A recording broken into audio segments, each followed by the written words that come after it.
electronics and everything around it is basically the science and technology what most people just accept. They take a cell phone and they can use it, but the majority of people have no idea what is going on inside a cell phone, inside a printer, inside a computer. And yeah, for me, it's fascinating. And I think lots of other people fascinate that too. And that is why we have so many electronics related stuff. Hello, everyone, and welcome to the Altium OnTrack podcast. I am Zach Peterson, your host, and I am here today with GreatScott, the man behind the very popular GreatScott YouTube channel. And I think this is going to be a fun discussion, especially for any of the hobbyists or makers out there. GreatScott, welcome to the podcast. Thank you so much for joining me. Thank you for having me, and thank you for the great introduction. Very flattery. Well, I try, but your channel is one of those channels that I think aims to both educate as well as entertain. And I think if you can make electronics education fun, that's excellent, because I know at least here in the US there is a great talent glut, and anything we can do to get kids hooked in to electronics, as well as just anybody else who wants to learn things, then that's great. And whether it's an entertaining YouTube channel or a serious YouTube channel, I'm a fan of all of it. That's great. I'm also a fan of it. That's actually why I started it back in 2013, I think. Yeah, you've been Because I doing think, this a long time. yeah, because back then and maybe now, like you said, I think it's difficult kind of to get the young generation into electronics. Actually, it was for me the same as well. I actually was 18 years old when I had my first soldering iron in my hand, and that was actually during a job application where I wanted to get into the field of, it was actually electrical power engineering, but it would be handy to know how to solder as an electrical power engineer. And that was actually one of the tasks, and that's how it got started for me. And I really would have wished back then that there would have been more entertaining channels that maybe have more of a focus to a fun approach. Like you said, fun and entertaining, that's also what I try to do most of the time, at least. Sometimes it can get theoretical and complex, but that's always the mix of the projects. And yeah, I think I lost a bit of track there, but um, that's what I basically try to do with my videos, just doing fun stuff with knowledge behind it. Yeah, absolutely, absolutely. And like you said, it gets a little theoretical and conceptual, but I think Yeah, at the end of the day, as long as you're showing someone, how to take that and get to something that's a practical objective, or in this case, if it's, yeah, an entertaining video, like a fun objective, yeah, then, you kind of have to do that at some point. yeah. It's definitely what, like you said, you actually I don't know how to say it in English really, because I think many of my viewers and hopefully those who watch this podcast right now, I'm not a native English speaker, so be warned if you haven't noticed yet. So I don't know how to say it correctly, but how do you say it in English? You get the point of my project. It's basically two directions. Like, I always try to do something practical from time to time where I have a real life problem. I actually did that with a video which I did 2 weeks ago with a vacuum I actually had for a while, and the vacuum was constantly empty, the battery. I forget to charge it in the evening, and when I want to use it in the morning, it runs for 10 minutes if it's full. So you can imagine if I forget to recharge it, it's empty in 5 minutes. And that's where that's with the practical approach. There, I just added a battery from a power tool, just and analyzing, of course, the insides of the vacuum to know how to get the battery pack in there, how it works with the circuitry, because there is actually a microcontroller inside the vacuum which protects it from under voltage and such things. So it was a bit challenging. But yeah, so this practical approach stuff and sometimes just fun stuff like lighting LEDs because who doesn't love LEDs? Um, and combining that with a bit of knowledge that can be a good video in the end, I think. Yeah, so maybe we can talk about that vacuum cleaner project in a moment because it's kind of interesting. But I think you brought up when you first were getting started that you wanted to go into power engineering. It sounds like. Um, was that something that you had always aspired to do, or was it just an opportunity and you knew that you needed to like jump in head first? I think people come into electronics design in different ways, Mhm. and especially depending on where they are. I mean, myself, I never would have thought I was doing what I do now, with running a design company and then doing all the content and everything. But because my background is optics and lasers and stuff, so it's Okay. it it's not typical, And I think some people come into this kind of in a strange way. So I'm interested to hear what really the trajectory of your career path, if you will. Sure. So first off, I also would have never imagined 10 years ago that I would end up in such a position making YouTube videos basically for a living. Um, Crazy times, I would say. But, you know, j life just works out this way, and you have to take it when such an opportunity comes. So actually, I got into this electronic stuff, not really because of electronics, because like I said, when I was under 18, I didn't have, I wouldn't say interest, I just wasn't objected to electronics. Um, there wasn't someone who was like, hey, you should try this Arduino. I'm not sure if Arduino was a thing back then, but you know what I mean. You should try this operational amplifier circuit or this headphone amplifier circuit. There wasn't really a point for me to interact with electronics, so I never really got into it. And when it was, of course, time to choose what I want to do in life when you turn 16, 18, like everyone at that point probably, um, it was actually my mother who said I should go for renewable energies because, of course, it's still a very hot topic, I would say, renewable energies. The focus to that got more aggressive, I think, over the years. So it's maybe now even a bigger topic than back then. And I was like, sure, sounds interesting because I was always into physics. And so there is actually a class in university for renewable energy specifically. But the problem with that, I always wanted to do in German, it is called duales Studium. And with that course, you basically do a normal apprenticeship with a company and you do a course on the university. It's like combined. And back then, I thought it was great, and I would still recommend it to everyone who would love to get a more hands-on approach on things, but still want to learn in university with more theory behind it. The problem was That there was no, yeah, that's interesting because here in the U.S. like we have internships, but they're generally totally separate from what you do with your classes. Like you have to hope that the two line up. yeah, yeah. It's in Germany as well. You can also have internships is maybe the correct term, not what I said, with a company all alone.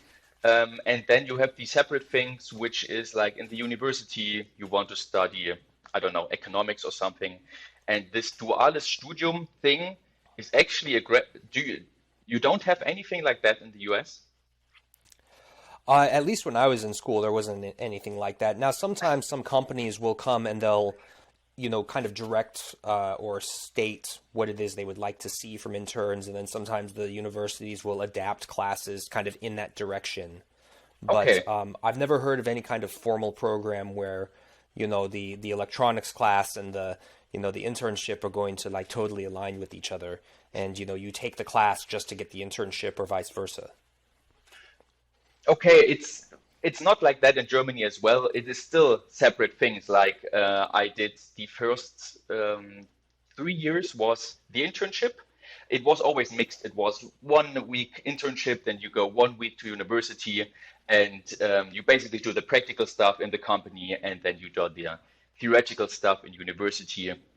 And after 3 years, the internship is over. You get your certificates and everything around it. And then I continued with my university studies like usual, but was basically still employed in the company I started in. And after 4 years, you basically got a certificate for the internship, and you also got your bachelor's degree. And I think that's a great concept. If you're willing to do it, because it takes a bit more effort, I would say, than just doing one thing, because of course it's the work is almost double, but it definitely was worth it. So, like I said, for renewable energies, there sadly is no dual studium like that, and so I looked for an alternative. And what basically came out that electrical engineering um, offers such a dual studium, and electrical engineering is also very connected to renewable energies, I would say, because basically electronics is related to everything nowadays. If you think about it, it's the one thing you don't want to miss, like having electricity in your home. It is, and that's why I always recommend it for young people if they're looking for a career or something interesting. Electronics, electricians, electrical engineering, all around that. It's such a wide field. You can do so much with it. You can go in so many different directions. It's great. And yeah, I do enjoy it because I can go in lots of different directions with my videos as well.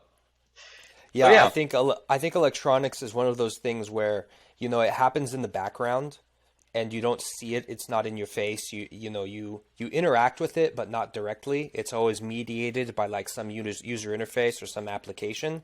And so I yeah, think it's easy for people to forget that there's all of this engineering that happens on the hardware side that makes all of these things in modern life possible. And without that, you don't get a cell phone. yeah. You don't get your computer. You don't get your lights on, like you said.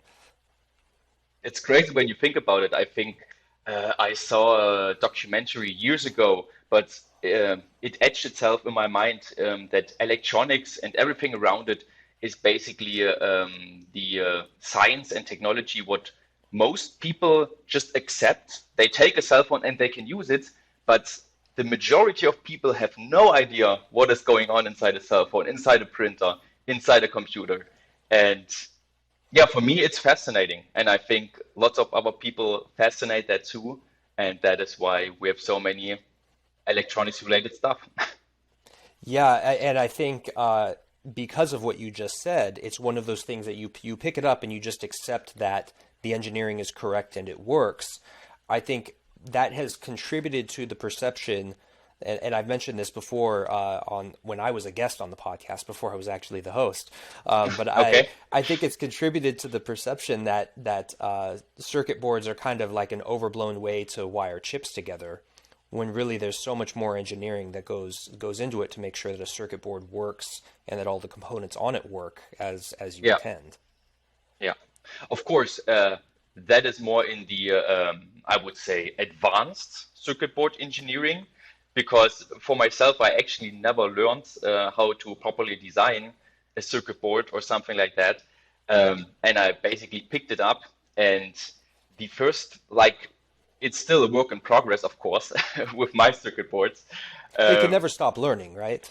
yeah, yeah, sure. But I think the first time I did it, it was like 2014 or so. I actually did not round I actually had corners with the PCB traces, and the comment section was like, "You can't do that. That's illegal." And I was like, That's a "Okay, myth. well." I actually read it up, and when there is high frequency stuff involved, there can be reflections and whatnot. And I was like, okay, sure, but my circuit board works with frequencies like 100 hertz, so who cares? But in the end, Exactly. yeah, there's so much to learn, and um, yeah, maybe one day I'll get to designs which have megahertz and gigahertz. Then it becomes very like you said, interesting that everything still works when it's all packed on the PCB. But until then, I'm happy with my lazy designs that until now always worked actually.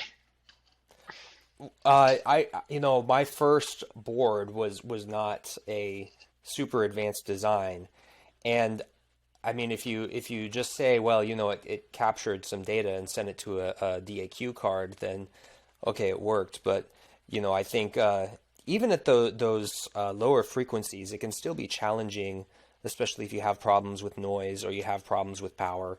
So I'm wondering, you know, what level of advancement do you go to with your designs? Are you just trying to get something that looks nice and is entertaining and that technically works fine? Mm. Because it seems more you're focused on kind of the electronic system as a whole and not Mm. just on here's how to do this thing on the board. Um, Good question. Definitely. Um, the thing is, when I do my videos, it is more about the electronic system, I would say. Most of the videos is like, we want to do this function basically. How do we do it? And then I iterate, I would say. I start with the maybe microcontroller or the general system, and then what components do we have to add? What do these components do for the system? Um, what are the effects? And most of the time, I actually don't do a printed circuit board because what I learned in my internship, I'm actually a certified electronics technician, it is called in English. In German, if there are German viewers right now, it is Elektroniker für Betriebstechnik. Basically, the job is about you're in an industrial field and some how do I say it? You're in an industrial field, and at some point, um, the roboter is not moving anymore, who is assembling the parts. And as an electronics technician, you have to see, okay, where's the problem, and we have to fix it quick. Because, of course, when a robot doesn't move, that's maybe 100,000 euro per hour. It does not move because it makes that much money in that time. And you have to be quick. You have to find a quick and I would say dirty solution until you got a replacement part. And that is where all my perf board designs basically come from. So for the most part, I don't use real printed circuit boards. I just use perf boards and solder all the components onto it and just connect them either with solder bridges or sometimes I have bridge wire, which is basically silvered copper wire. And that is how I learned it in the internship. And actually, it works. It sounds dirty and cheap, but it works so well. I think the only times, well, as you can see, I recently did a PCB, so I do it more often now. But back in the days when I was kind of afraid making PCBs, designing them because I had no idea how it works, um, I did not use it only because the circuit was too big. When you have a microcontroller maybe and you have to use every digital channel and every analog input, you're like, oh boy, on the perf board this will take a while. Then of course I would go for a printed circuit board. But usually I think for me it is the perf board. And I also think I averted your question a little bit about what you said. Um, can you repeat it again? I don't remember. We've gotten so far so far Sorry, beyond sorry. that. That was not my intention. I think you said about the circuit board design, or whether I implement that in the video. So I think I did basics videos before in which it is quite a popular video in which I said, how do we go from idea to the schematic to the circuit board? And there, Yeah, because I noticed you yeah, have quite a few introductory videos, like whether it's just using op amps, using a yeah, transistor, yeah, that, things like that. yeah, my electronics basics video series. Yes, yes, Yeah, yeah. I noticed there's quite a few of those. yeah. And for the printed circuit board, back then for a two-layer design, I think it was a remote with 2.4 gigahertz just for an electric longboard. I told viewers specifically how each individual design step was, so as a whole video. But usually when I do project videos, I don't, and I often get that in project videos with viewers who are first-time viewers. They're like, he's doing all this crazy stuff. How should I know how a MOSFET works? How should I know how a bipolar junction transistor works or resistor? Why doesn't he explain it in the video? And I'm often in the comment section, I'm like, I have an electronic basics video series. It's like 50 videos at this point. If you want to watch about a specific component, you don't know how that works or how to design a PCB, there is a specific video, so I don't have to basically say it over and over again in the project videos, because I think it just keeps it tighter together and more interesting for viewers than to state how to make this all the time. Yeah, I mean, otherwise, every project video would be like a 3-hour video. Yeah, yeah, and I think I always try to keep it very tight and compact and interesting, with I think a maximum of 10 to 12 minutes, and I think that's also why lots of viewers enjoy the videos, because it is so densely packed and so many informations, such short amount of time, and also entertaining in a way that they think like, yeah, this looks so good. I would love to try that as well, or inspire them to do something similar. Yeah, definitely. Yeah, keeping things a little more bite size is definitely what I try to do as well. And I think it's a good way to just kind of target something specific, because sometimes, people need to know something quick, easy. They don't Yeah, want to sit through a 45-minute video to get what is yeah, basically a 3-minute answer. yeah. That is what I sometimes have when I look for solutions. There's like a 15-minute video. I'm like, oh boy, now I have to look through where's the information I need. Yeah, I can definitely Yeah. relate to that. Yeah. And one of the things I also saw that looked actually pretty cool was on your channel was testing schematics you find online. Yeah, So the testing schematics you find online. I had never thought of doing something like that in a video, but that's actually really funny. And now I'm wondering, like you had alluded to in the video, if you Google a certain type of circuit, go to Google Images, you Google a certain type of circuit, you're going to be flooded with circuit diagrams. What's yeah. your strategy for picking one that's going to be interesting, and maybe, do you have some kind of foresight as something that will give you a fun result that is going to Mm, make a good video? Because I'm sure you mm, don't want to like pick a schematic and then build it and test it and find out, hey, it works perfectly, and yeah, then okay, is that a good video or not? yeah. Um, so very good question, and that question is actually the reason why I didn't make a third episode yet. I did two. The first one was about inverter, 12 volts to 230 volts, and the second one about a LiPo charger. And that is actually the hardest part. Just first of finding an interesting topic, like, okay, what do I actually want to build? Then looking through all the schematics, and I think for the first episode, the research was uh, the first video was actually not that hard to do, because oh, sorry, I should maybe turn my smartphone down. Um, for the first episode, it was actually not that hard, because inverters are, I'm not sure why, but all the time inverters are in my comments. I'm not like I said, I don't know why, but everybody apparently wants to build an inverter.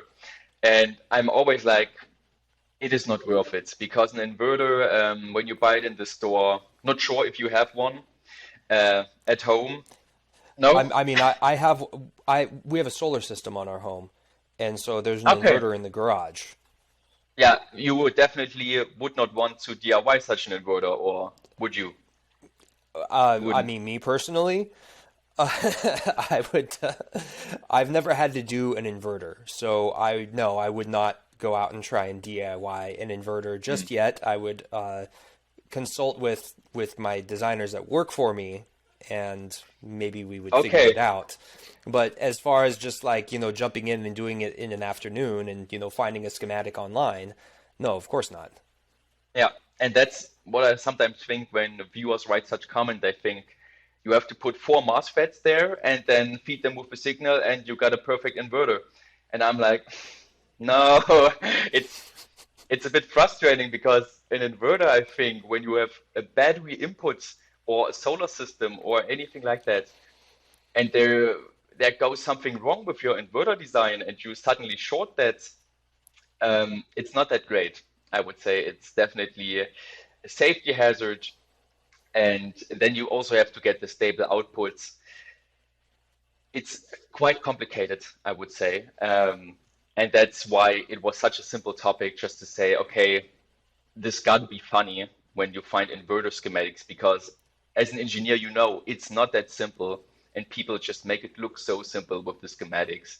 And of course, in the end, I think it did work for a light bulb, but then again, the output voltage was collapsing all the time, frequency was changing. I think it shorted at some point as well because of the output load. It was too big. I'm not sure anymore, but it turned out to be a funny video, definitely, and I hope not many people will try the circuit anymore. Yeah, And with the second, we'll link to those. We'll link to those in the show notes. So if anyone is interested in seeing that, click on the link in the show notes and go have a good laugh.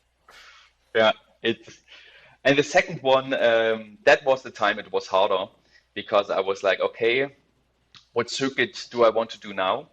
And the one thing, because I was already going with the safety aspect with the inverter. I was like, okay, what is something that is also not safe if you DIY it? Maybe it'll explode, maybe it is battery related. And I was like, okay, LiPo batteries. Lots of people have that. If they are mistreated, I think I also did a video about that. They can puff up, they can explode, start a fire. Not so great. And that's how I just searched, and then I found different websites which explained the circuit, which was also not completely correct, the information there. And I said, okay, this could work as a topic.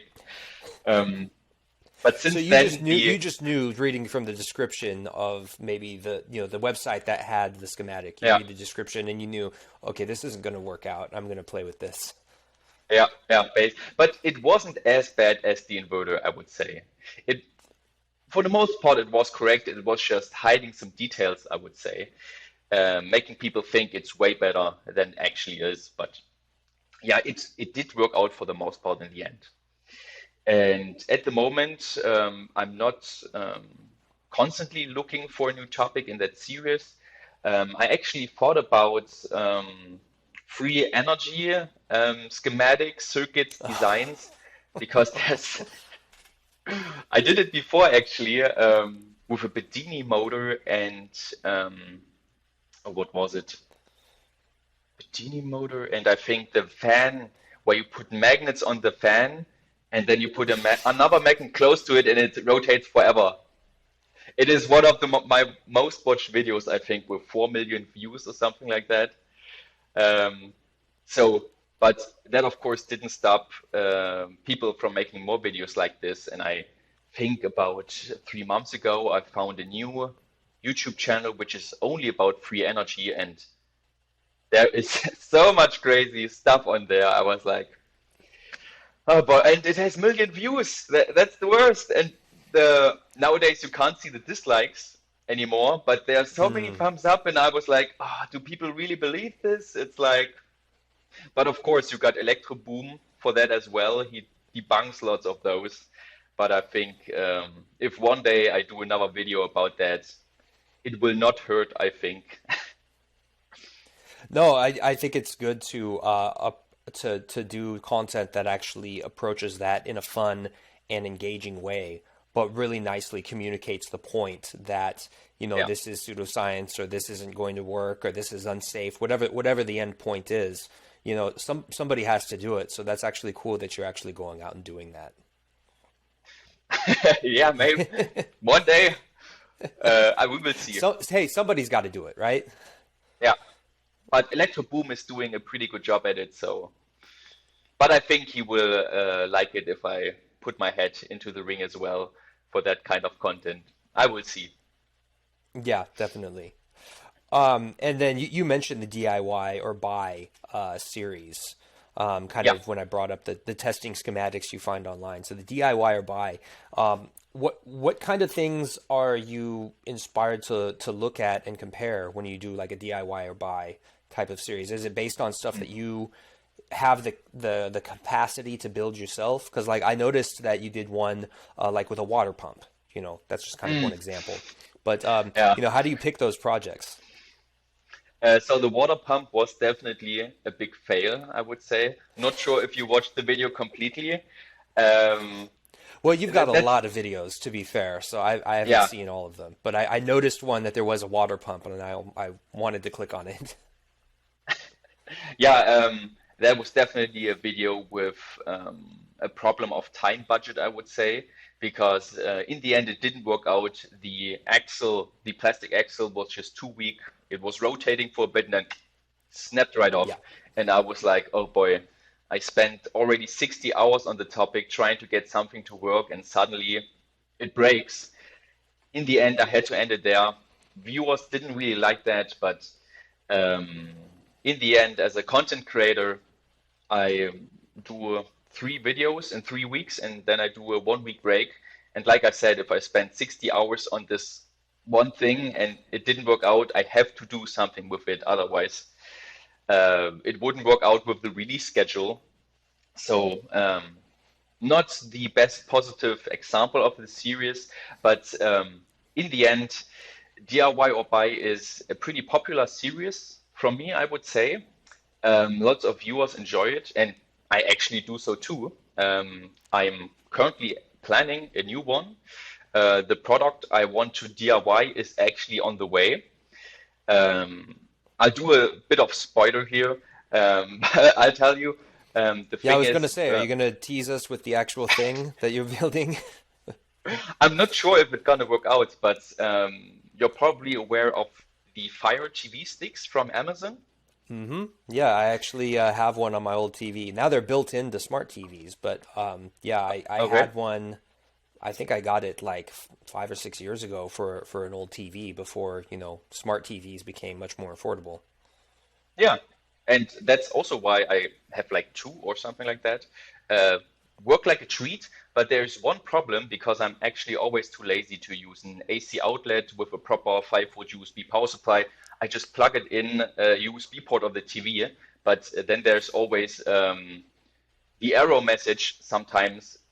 You should plug in your Fire TV stick into a proper outlet. The 5-volt cannot supply enough current. I'm like, yeah, yeah, okay, it still works. Um, but what I recently saw on Amazon is now they offer, I'm not sure how they call it, cable booster, mission cables or something. It was a crazy name. I was like, what is this? But it's pretty self-explanatory. It's just a little gadget you plug into the USB port and then into your Fire TV sticks, and it basically acts like a buffer between the USB port and the Fire Stick, and they claim that this solves the problem that the stick will not complain that it does not have that the port does not have enough current capabilities. And what I'm thinking, it's just a battery or some kind of bigger capacitor who will buffer everything, and they want $20 for that. And I'm like, okay, maybe there's a cheaper option because with 5 volts, of course, you don't want to blow up your TV's USB port. So I will have to be careful there and say that in the video, definitely. But if it's just about adding a couple of capacitors or a battery there, then I don't see the problem of DIYing such a thing instead of buying it. So that So, is, so it sounds like it's just a battery. The battery charges up when the Fire Stick's not in use, and then that yeah, can discharge and provide the additional current that the Fire Stick might demand when yeah. it's needed. I see, I see. And then, turn the Fire Stick off again, battery charges up. Okay. So, something I would see. I don't have it yet. I'm actually quite interested finding out. Maybe it's way more sophisticated than I think. Maybe it's a real powerful charge controller I see who sees peaks and then steps in and then closes the connection to the USB from the Fire TV sticks completely and then goes to the battery and then switches back in milliseconds. I don't know. Maybe that's the fun in this actually, and that's the point of Maybe it DIY. doesn't work at all, right? Maybe it does work. Yeah, possible. I don't know. And that's actually the interesting thing I think with DIY or buy. I see a product, I'm like, okay, that's useful. Um, but why does it cost 200 euro, $200? I'm like, can't I build this cheaper? And that is basically the point of DIY or buy. Trying Hmm. to build a product that exists, that works, where you just want the benefits. Of course, my DIY version will always be, I would say, a ghetto version of the product in the end. It will not be as fancy looking as with that many features, but in the end, it does the main job that the byproduct does. And I think lots of viewers appreciate that. And yeah, it's just fun. Well, and I think that's nice because over the course of creating the product, doing the DIY portion, it allows people to see, what really goes into engineering a product like this and what some of Yeah. the real challenges are. Because, this goes back to what you said about, we all just kind of a trust that electronics work and we don't really Mm. have to know anything about it. It really reveals a lot of the thought process and then the actual technical data and the technical information that goes into making this product actually work the way you expect. Yeah, definitely. It gets people into the door of electrical engineering, I think. They're like, I can build this by myself, and then I sneak this in, like, okay, I open it up, it works like this. And viewers are like, oh, that's how it works. That's interesting as well. So trying to sneak a bit of electrical engineering in the back while keeping it very fun at the front, I would say, is a good concept. Have you ever thought of doing something like teardowns? Ah, yeah. um, I know other YouTubers, web video creators, whatever, who do it. I actually just saw a video from EV Blog in my subscription about a teardown. Then you got Big Clive who does teardowns. Julian Eyelet, I think he's called. He does teardowns. Um, it's I I once did a teardown. I would say it was about my old smartphone, but it wasn't just a teardown. It was just like the premise of the video was, can you reuse something in a smartphone? Because I got an old one. I think it was in Galaxy S7 or S6, was sitting around 3 years, and I was like, okay, it sucks that it just sits around. Maybe I can tear it down, find some component that I can use in projects. And I thought that would be a very interesting video topic. And many viewers actually watched it, find it enjoyable. But the end result was that you cannot reuse lots of the components. It's just, yeah, it doesn't make sense for the most part.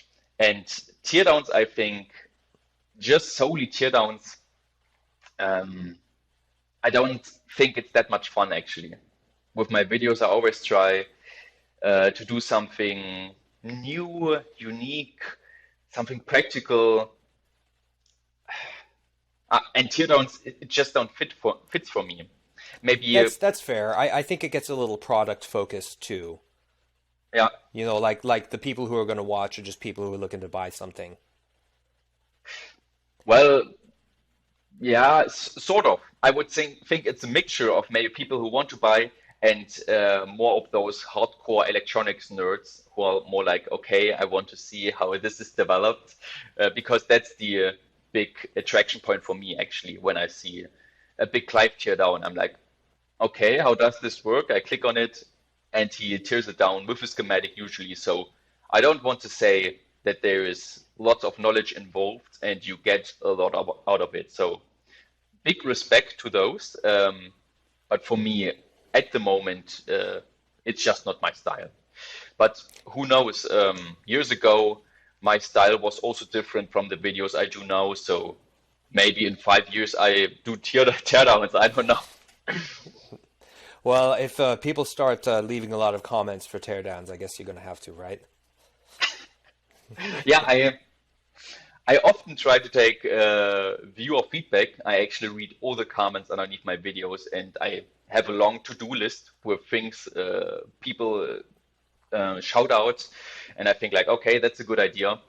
But I still try to do the things I love to do and I want to do, because when you put so many hours into this video production stuff, you need to have fun. Otherwise, you will stop pretty quickly, I would say. Sure, sure, makes total sense. Yeah, interacting with people is fun too, especially on, videos. And I mean, do you get a decent amount of, I guess you could say criticism? Should have done something differently, maybe with Yeah. testing schematics. Okay. With testing schematics, the criticism was pretty low. But Okay. when I do mistakes, people will let me know instantly. And Well, not one, engineers make mistakes. It's, yeah, that it happens. definitely. But when there's a big mistake, I think I did those in videos before. I did a video about an AC soft starter with where I basically want to soft start a motor, and I actually started it at the wrong point of the sine wave. My thought process was that I should start it at the 0 point, but that was completely not true. Not sure how I ended up with this information. Looking back, maybe there was once again limited time budget. Maybe wrong websites were shown to me. Maybe I was in a bubble. I have no idea. It just slipped through, and right to the end of the video, when I published it, and just in the comment section, people started saying, "Hey, this is not correct. This is not how it works." And in the end, I have no idea why my soft starter worked for me, because it actually did. It didn't trip my fuse in the end, but it was not the correct way. So when this happens, I always try to leave a comment, a pinned comment in the top, so that new viewers who will try something like this or just want to get knowledge uh, will know right from the start, okay, he did a mistake. So yeah, I get criticism quite a bit, but that's just how it is, I think, and I can work with that. It's not like I feel offended or anything. I'm like, yeah, I make mistake. I think mistakes. Everyone makes mistakes, and I always improve through the criticism. Yeah, that's all you can really do, right? Yeah. Um, so we're running a little low on time here, but one thing I wanted to ask before we go is, what do you have planned in the future? In the future, let's divide that maybe in the near future and the distant future. For the distant future, I want to continue making videos like it is right now, and I hope that is possible. I also said it at the end of 2021. I did a small video in which I said that a couple more things will change for me, because so far I've been doing videos in my apartment basically for 5 years, and I'm actually currently in the process. Well, I'm not building the house. I have a company who does that, but I will be moving into a house hopefully next year. And with that, Congratulations. thank you very much. It was definitely a long, hard way. Um, and there I, of course, got way more opportunities. I already got a welding machine. I want to learn welding and also give tips for beginners, maybe calling it Idiot Tries to Weld or something. Uh, and of course, with that, I get way more tools. I can do so much more with pneumatic, hydraulic. I have lots of stuff planned out. So for the future, there will definitely be a wider assortment of projects and topics, but of course, all with electronics. And in the near future, I actually just finished a video which took quite a bit. For that, I actually created two circuit boards. So the first one, special about it, it's not completely populated. This was just a test because it's an aluminium printed circuit board actually. First time I did that, basically for high power LEDs I got on the front, they can do up to 700 milliamps, I think. So they can get quite hot. Only problem with that circuit board is I think hot air soldering is not so recommended for aluminum PCBs. Do you have, what is your opinion on that? What would you So that's a recommend? good question. Hmm. So the aluminum PCBs that I've done are actually metal core. So Okay. it's not fully metallized up on the outer edges or on the outer surfaces, I should say. So it's just single layer dielectrics on metal core or two layers on metal core. Those are I had a different impression when I first went into that type of design, and Hmm. what I learned after talking to someone at a commercial space company about those types of designs is he actually said that the yield is notoriously low on those designs, and they don't tell you about it. They'll Okay. build 10 to get one or two out that actually work correctly. Oh, Yeah, I had no idea. That was my reaction too. Like, really? I didn't realize it okay. was so low. But that's what they have to do because of the manufacturing process, especially when they have to go to multi-layer. And then with assembly, I was told that if they aren't good at doing reflow, then Hmm. you can have assembly defects, so cold joints or Yeah. tombstoning, because it's very difficult to keep the heat even across the entire Yeah. board and get it all up to the right temperature. So those are my thoughts on aluminum boards. But that's actually pretty interesting. You say you're going to do it by hand.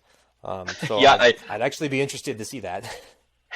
I did a fully populated board with hot air soldering that did work for half an hour, I think. But then suddenly rows started to not glow up anymore.